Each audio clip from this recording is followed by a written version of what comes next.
Halo, nama saya Tamira Fatma Aulia dari kelas 10 IPS 2 dan saya akan menjelaskan tentang peradaban Cina kuno. A. Kondisi geografis dan lingkungan alam.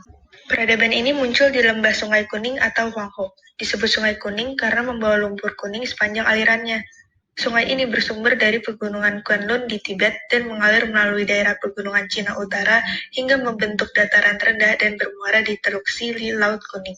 Daerah tersebut menyulitkan masyarakat untuk melaksanakan aktivitas hidupnya karena terjadi pembekuan es di musim dingin dan ketika es mencair terjadi banjir serta air bah.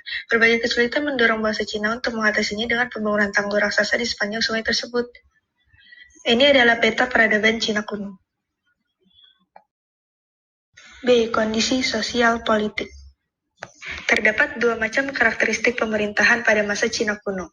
Yang pertama, feodal. Kaisar tidak menangani langsung urusan kenegaraan karena kedudukan kaisar bersifat sakral dan dianggap sebagai utusan atau anak dewa langit.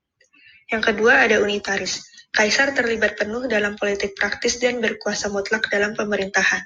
Dinasti Shang, tahun 1600 sampai 1045 sebelum Masehi. Peradaban Cina tumbuh dan berkembang sejak dinasti Shang.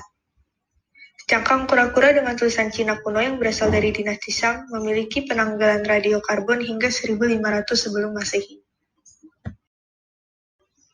Wilayah dinasti ini berpusat di lembah Sungai Huanghe.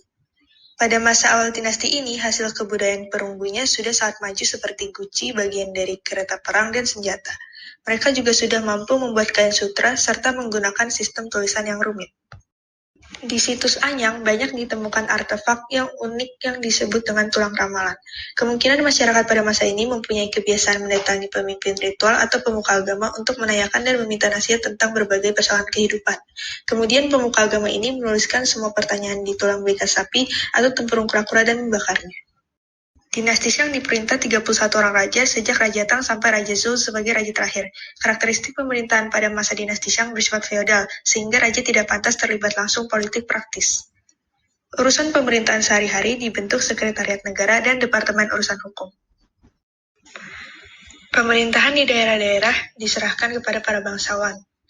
Kekuasaan militer dan peralatan perang ditangani langsung keluarga kerajaan, terdapat juga banyak pejabat dan pengawal istana.